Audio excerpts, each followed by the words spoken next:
On this episode of Johnny's Hobbies, we're gonna... Oh no, not in the dough! Oh no. Hi, I'm Johnny, and I've got hobbies. Today, we are making...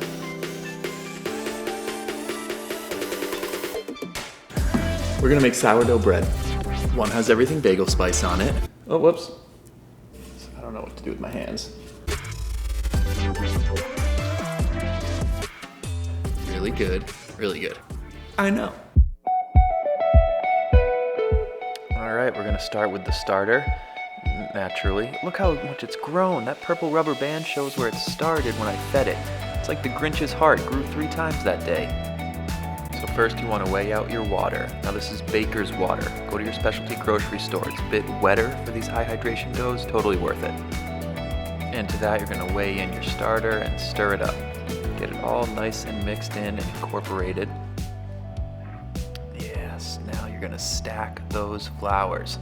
This is a 75% hydration dough. So for 1,000 grams of flour, we're doing 750 grams of water. Oh no, I shouldn't have tried to live narrate the recipe. Now before you add the salt, you're gonna wanna let it rest, just the starter, the water, and the flour for 30 to 60 minutes. That will help the gluten to develop, really develop the strength. But now here we sprinkle in that salt. I'll let the lobster tell you how much. And stretch and fold, you don't really need to knead it. It's a no need to knead. No need to knead, sounds like it should be a classic song. Now here's a trick. Don't turn the oven on. You want this dough to ferment. But if you want it a little bit warmer in your kitchen, turn the light on in your oven, stuff the fermenting dough in there, it'll raise it up a couple degrees, that warm light. What I just showed you there was called a stretch and fold or a turn. We're gonna do this every 30 minutes. When's the last time you've done something every 30 minutes? Oh wait.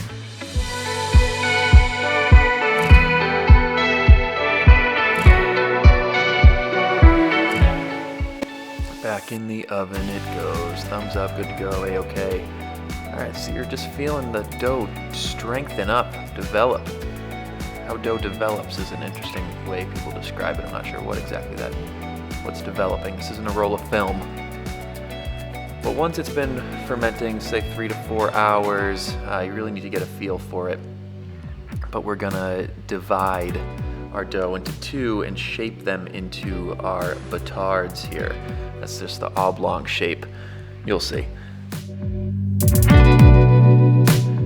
It's gonna start off pretty sticky. You're gonna keep adding a little bit of flour and you really use the surface tension on your counter, your bench scraper, your bench I guess, to help develop a taut skin.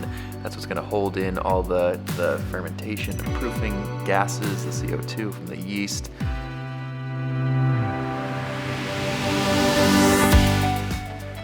Get those into a halfway decent shape. We're gonna put them in a proofing basket anyway. A Banneton. A Banneton. Banneton. One of those. Looking good. Make sure you keep those fingers clean. Oh yeah, but we want them to rest. This was just the pre-shape. Now we're gonna cover them so they don't dry out. Wait, say 30 minutes, an hour. And now sprinkle a little bit more flour and do the final shape. So this is gonna help it finally be shaped. Yep.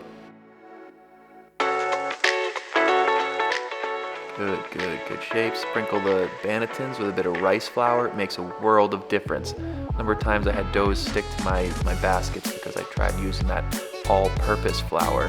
More like all, but for that purpose. Get the rice flour. I'm gonna stick them in the fridge and now have a quick commercial break. See ya. This is my first piece of fan art. Big thanks to Jeffrey over in BUZZARDS Bay, Massachusetts. Huge fan of mine. I know, this guy. He's got hobbies. He makes signs burning wood, a controlled arsonist.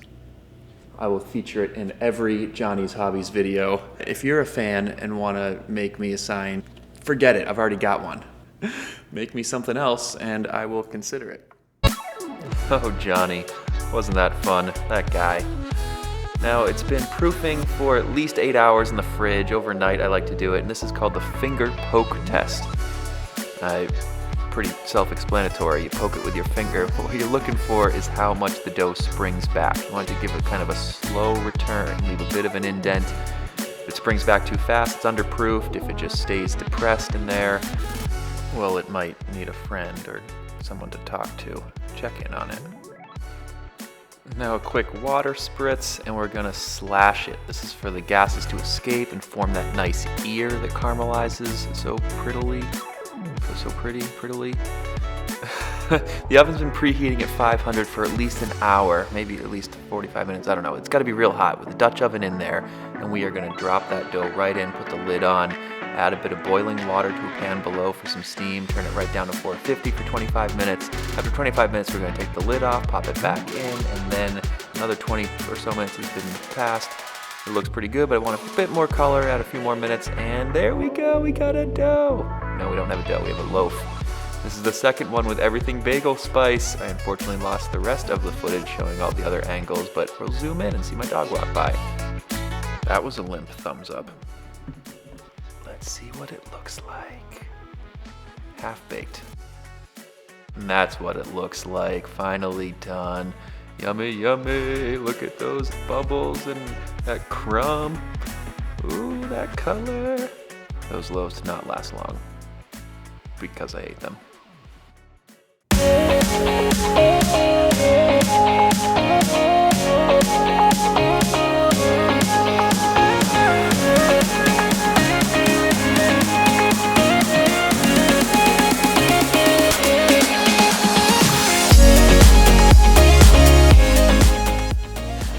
Thank you so much for watching, guys. Another ridiculous video from me, Johnny. Get out the way. If you thought this was fun or helpful, gently depress that like button and subscribe and get notifications and all the social media things you do. Bye.